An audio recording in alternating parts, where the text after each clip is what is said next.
He wasn't famous. He wasn't wealthy. He didn't even have a LinkedIn page. But if what he claimed was true, he may have held in his hands the most important invention of the 21st century. A clean energy device that required no fuel, no sun, no wind, and produced more power than it consumed. Physicists said it defied the known laws of thermodynamics. Corporations ignored him. Governments denied interest. But someone was watching him. Because shortly after Julian Brown revealed what he was working on, he vanished without a trace. And what's even more chilling, so did every blueprint of his invention. If you've never been here before, you're right on time. Hit subscribe, and let's uncover what was buried. Chapter 1. The Spark. Who was Julian Brown? He was the kind of man people ignored, until it was too late. Julian lived in silence. A soft-spoken man in his mid-30s with a mind that never quite fit the world he was born into. He wasn't raised in any scientific dynasty, didn't attend MIT or Stanford. He wasn't a child prodigy, but he might have been something rarer. A late-blooming genius. A quiet storm waiting to be heard. Born in 1987 in rural Oregon, Julian grew up surrounded by forest, static, and solitude. His father worked maintenance at a hydroelectric plant. His mother ran a second-hand bookstore. There were no science fairs, no mentors, no accolades. But what there was obsession. From the age of 10, Julian began tinkering with wires and salvaged electronics from the junkyard. He rebuilt an old wind-up radio, then added a solar panel to power it through cloudy days. When he was 12, he tried to build a battery that could recharge itself using magnets. It didn't work, but the idea never left him. The quiet years. Julian didn't go to college. He worked odd jobs, carpentry, wiring, software repairs, while teaching himself quantum mechanics on an ancient laptop. He wasn't looking to become rich. He wasn't trying to go viral. He wasn't chasing Silicon Valley. He just couldn't stop thinking. His neighbors said he was nice, quiet, respectful, just strange. He talked about energy like it was alive, one old friend recalled. Like there were secrets locked inside the vacuum of space, just waiting to be unlocked. The first breakthrough. In 2018, Julian moved into a cabin outside Iceland, Oregon, off-grid, no internet, no neighbors within a mile. It was there that something changed. He started filing handwritten notebooks. Thousands of pages. One was labeled 0-point phase coupling, initial model. He claimed to have discovered a way to tap into quantum vacuum energy, a theoretical sea of fluctuating particles that exists even in empty space. Physicists have debated its potential for decades. But Julian didn't just talk about it. He said he'd built something. The machine. It wasn't sleek. It wasn't commercial ready. But according to his notes, it did something no other machine could do. It ran without fuel. It produced measurable electricity. And it ran continuously, without degradation. Energy from the void, he wrote. Not perpetual motion. Not magic. A real, observable distortion of baseline quantum noise. He called it the phase engine. A dangerous idea. If true, the implications were massive. No need for fossil fuels. No need for solar panels or wind turbines. No grid dependency. It could power villages, satellites, entire nations, from a box the size of a car battery. But here's the problem. If true, it would threaten trillion-dollar industries overnight. And that may have sealed Julian's fate. A whisper in the dark. In March 2019, Julian sent an encrypted email to an independent science blogger named Arlo Griggs. It read, "I've built something. I can't publish it. They won't let me patent it. But it works. I need someone to verify before I disappear, or worse." It included GPS coordinates, a time to meet, and a warning. "If I go missing, this is why." Griggs never responded. By the time he tried to follow up, Julian Brown was already gone. Chapter 2. The Invention, the device that shouldn't exist. In the world of science, there are ideas that get you laughed at. This one, it got him disappeared. Julian Brown never gave the world a formal press conference. No TED Talk. No white paper. No viral YouTube video. But in the depths of a homemade lab in rural Oregon, he built something that shouldn't exist, something that frightened the kind of people who never admit fear. And it all began with a shoebox-sized black casing, wires looping like veins across metal coils, and a low hum that never stopped. It didn't glow. It didn't buzz. It didn't look like much. But it was what it did that changed everything. It ran. Constantly. No fuel. No sun. No thermal loss. I measured it 12 ways. It's not breaking the laws of physics, it's rewriting them. That's what Julian said in the only video he ever recorded about the machine. That video never made it to the public. A quantum mystery. The phase engine, as Julian called it, was built on an idea most physicists still debate today.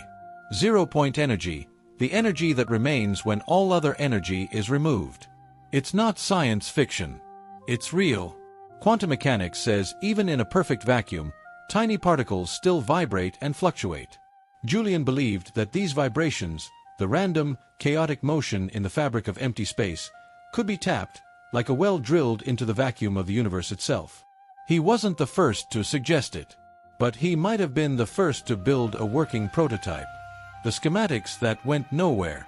In late 2018, Julian attempted to file for a patent through the U.S. Patent and Trademark Office. But something strange happened. His first application was rejected without explanation. The second, sent under a false name, triggered a national security review. The third was never acknowledged at all. 3 attempts. 3 black holes. And that's when Julian got paranoid. Documentation in the shadows. Julian didn't trust digital backups. He began handwriting his calculations in encrypted spiral-bound notebooks. He labeled the pages with fake dates and location codes, a paper maze only he could navigate.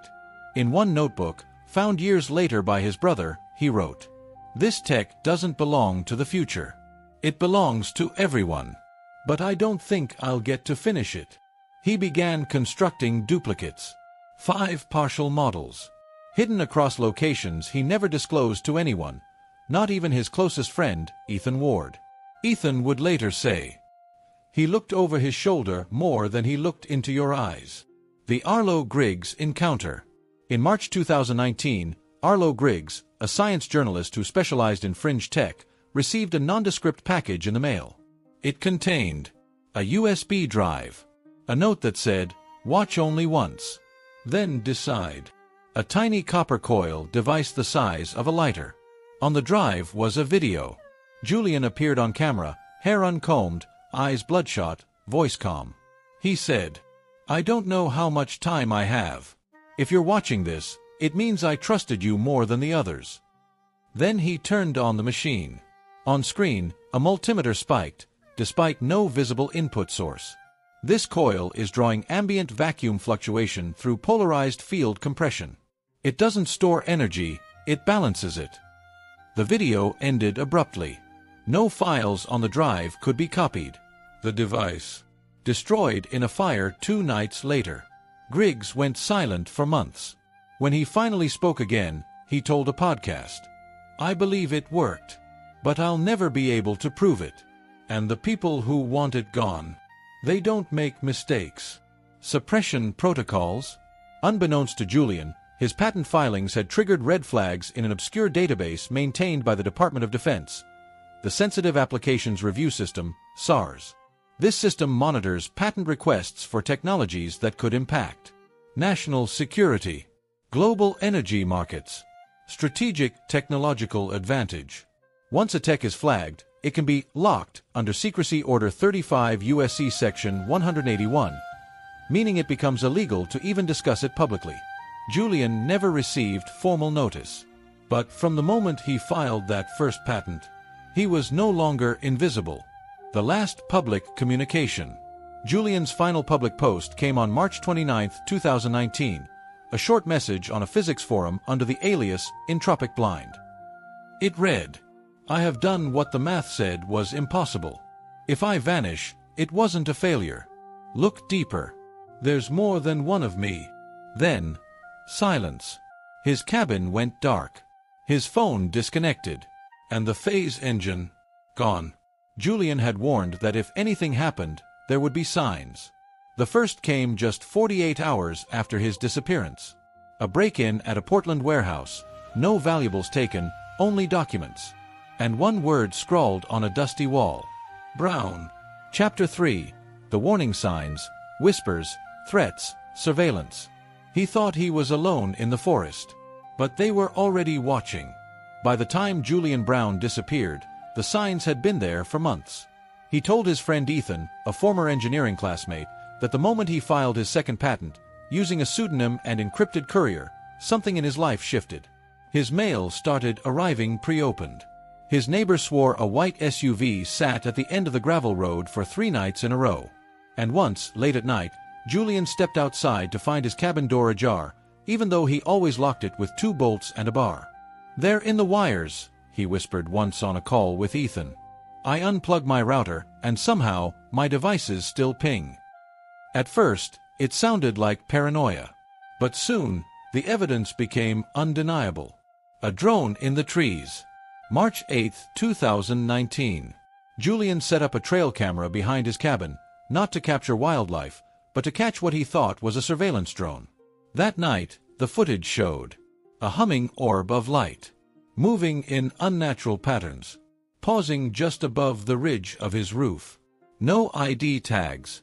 No red flashing FAA lights. Nothing a civilian could explain. Julian destroyed the drone with a scoped rifle 2 days later. But within 48 hours, he received a visit from 2 utility inspectors, asking if he'd fired a weapon near critical infrastructure. There were no power lines for miles. Julian didn't answer the door. A letter with no return address. In late February, Julian received a plain white envelope slipped into his doorframe. No postage. No handwriting. Inside was a typed letter. "What you're working on is being monitored for national interest. We urge you to discontinue your activities for the good of global stability. There will be no further warnings." There was no signature. No contact info. Nothing. He burned it in the sink, but not before scanning it and uploading it to a hidden cloud folder labeled Insurance. Ethan saw it. And that's when he began to believe Julian's story wasn't just brilliant. It was dangerous. Rejected journal entries. Julian had sent drafts of his theoretical paper, Dynamic Coupling in Vacuum Fluctuation Fields, to 5 independent physics journals. 3 never responded. 2 replied with automated denials. But one email stood out. "We are unable to proceed with peer review due to external advisement that this subject may be under national review." This wasn't just rejection. It was intervention. When Julian tried to follow up, the domain of the journal went offline. Permanently. Missing footage. Julian had set up 3 internal cameras inside his cabin, including one aimed at his workbench where the phase engine sat. On March 26th, just 3 days before his disappearance, all 3 cameras were wiped. No power outage. No physical damage. Just blank gaps between 1:12 a.m. and 4:06 a.m. But here's the kicker. Julian wasn't even home. He was 30 miles away at Ethan's house, returning borrowed oscillators. When he got back, the engine was still there. But his journals, 3 were missing, including the one marked Replication Model 2A. The men in power suits. A week before Julian vanished, a stranger came into the hardware store in Iceland, where Julian bought most of his lab tools. The clerk, a teenager named Lacey, described the man as wearing a clean gray suit, no tie, military-style haircut, eyes that didn't blink enough. He asked if Julian Brown still shopped there. When asked who he was, he simply smiled and said, "Just making sure the locals are safe." He never came back. But 3 days later, someone broke into the store and stole a single item. A box of custom-ordered capacitors, identical to the ones Julian used in his device. The offline moment. On March 29th at exactly 9:14 p.m., Julian's digital trail went dead. His encrypted email server stopped pinging. His cabin router stopped transmitting. His burner phone stopped receiving tower pings. And every cloud folder he had backed up, including the one labeled Insurance, was wiped. Only one thing remained. A note, scratched into the wooden floor near his cabin's back door, hidden under a rug. 3 words. They got in. Cliffhanger. But the silence didn't last. Because just 72 hours later, Julian's brother received a memory stick in the mail, postmarked from Reykjavik, Iceland. And what was on it would change everything we thought we knew. Chapter 4. The disappearance vanished without a trace. There was no body, no blood, no struggle, just a whisper, and then he was gone. It was March 30th, 2019, a cold Saturday morning in southern Oregon, when Ethan Ward arrived at Julian Brown's cabin. He was supposed to meet Julian for a short hike, something they hadn't done in months. But when he knocked on the door, no answer, no sound, just the sharp chill of absence. Ethan called Julian's phone. Straight to voicemail. He walked around back. The woodpile was untouched. The solar generator that usually hummed behind the cabin? Silent. He pressed his hand to the doorknob. Unlocked. Which was strange. Julian never left it unlocked. And when Ethan stepped inside, he knew instantly something was wrong. The scene left behind. Julian's workspace was too clean. The tables were cleared. The notebooks were gone. The phase engine, that strange shoebox-sized device Julian had built over years, was missing. Ethan said later. It was like he packed in a hurry, or like someone wiped him out in 30 minutes flat. The kettle still sat on the stove. 1 teacup on the table. Jacket on the chair. Phone left charging. No sign of a bag. No clothes packed. No notes left behind.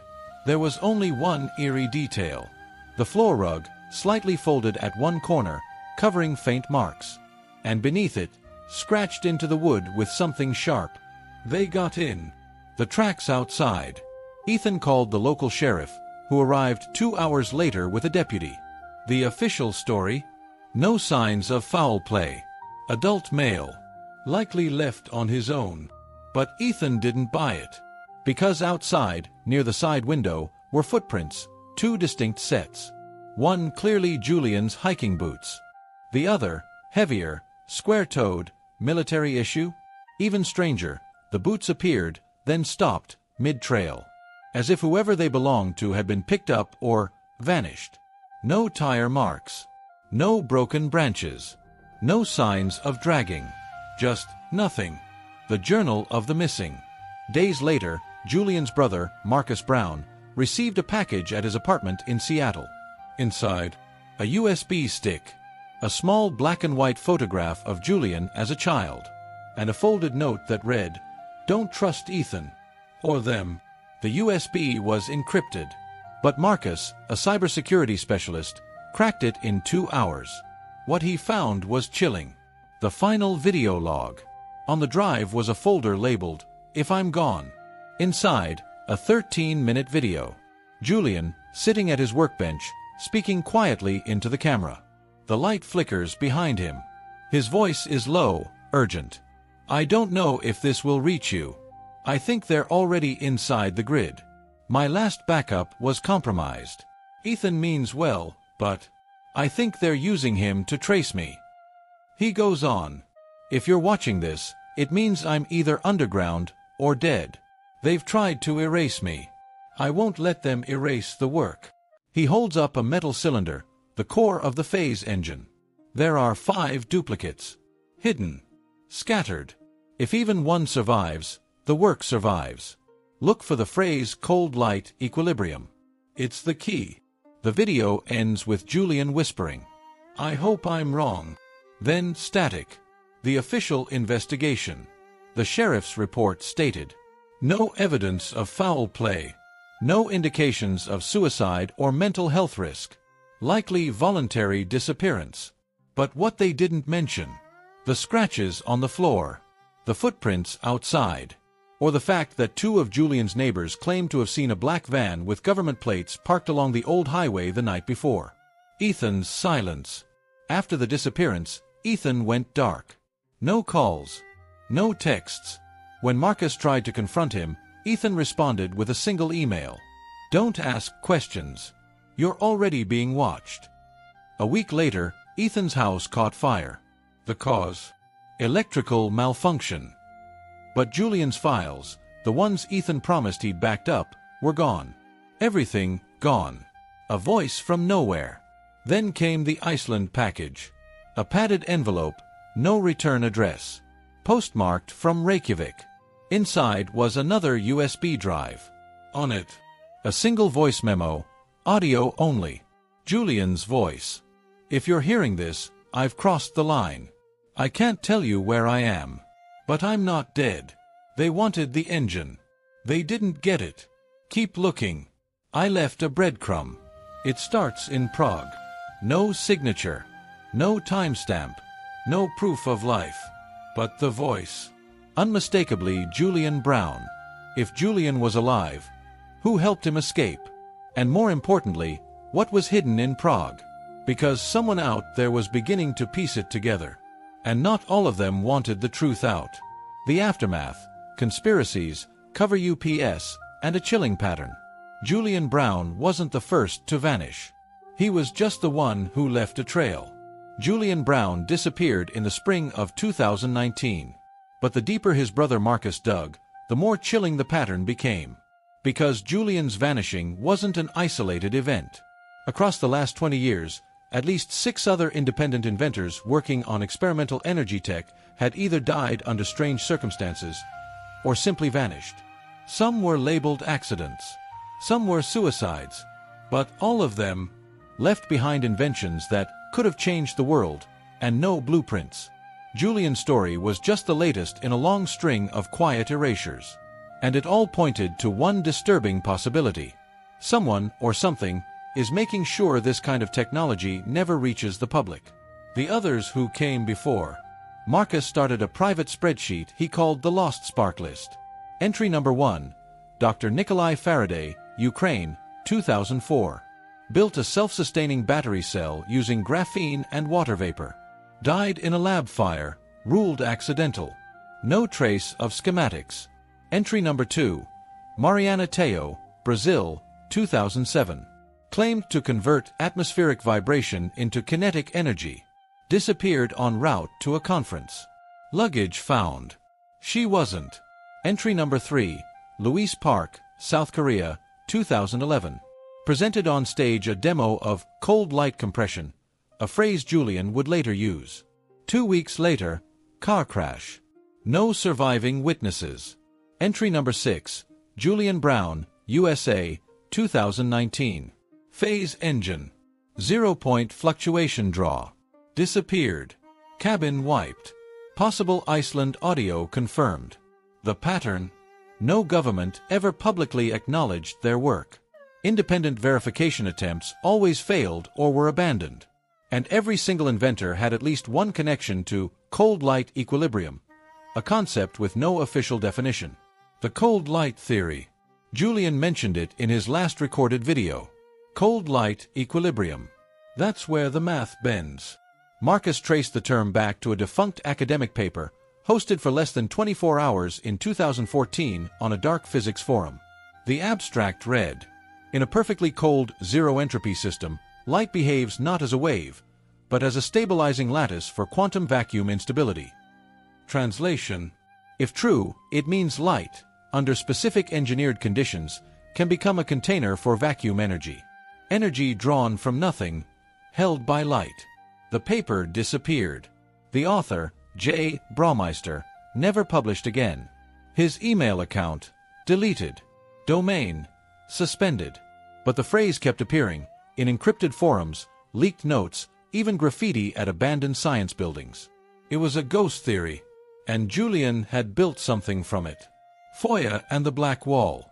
Marcus submitted 6 FOIA, Freedom of Information Act, requests in 2020. 1 for Julian's patent filings. 1 for any surveillance activity linked to Julian.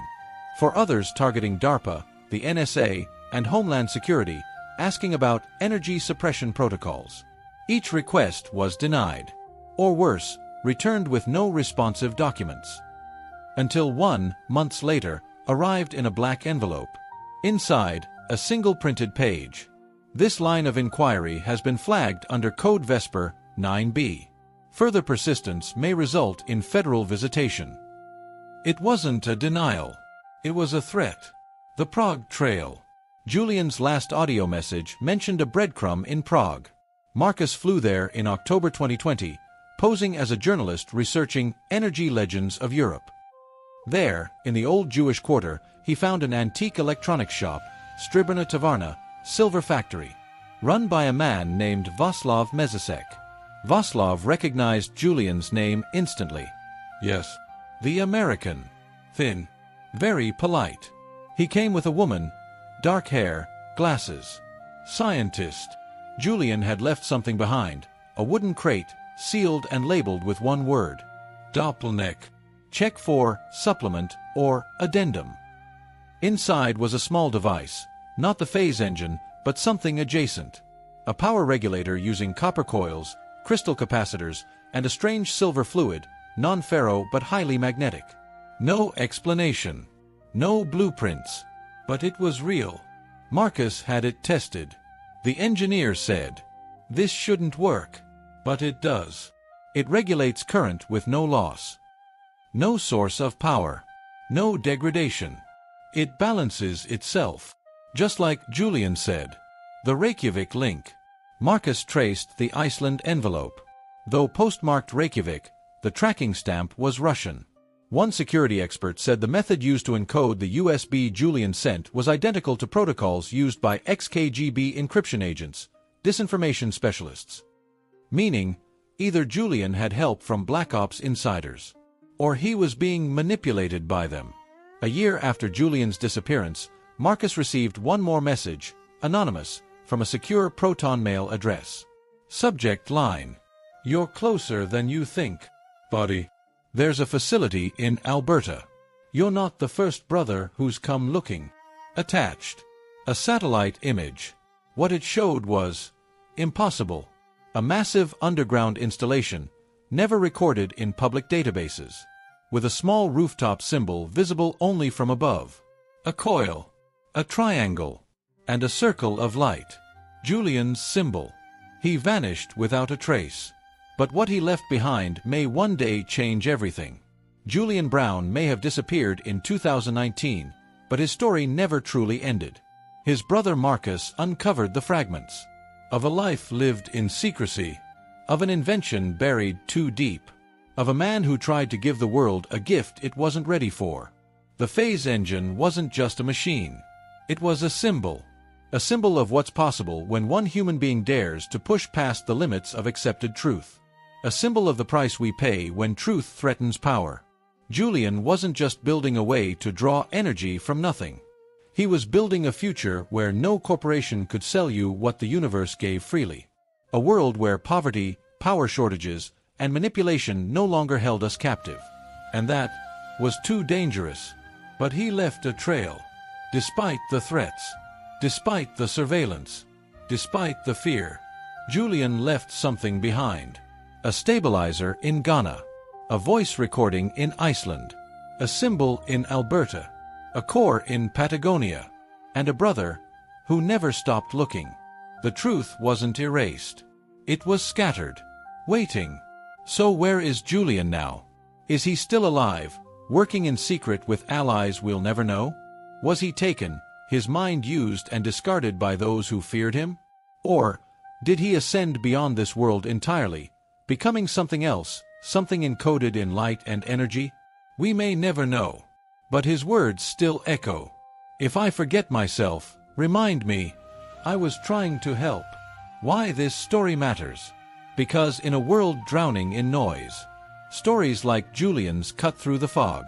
They remind us that not all inventors are honored, that not all truths are protected, and that the greatest ideas are often silenced, not celebrated. But those ideas don't die. They wait, quietly, for someone brave enough to look again.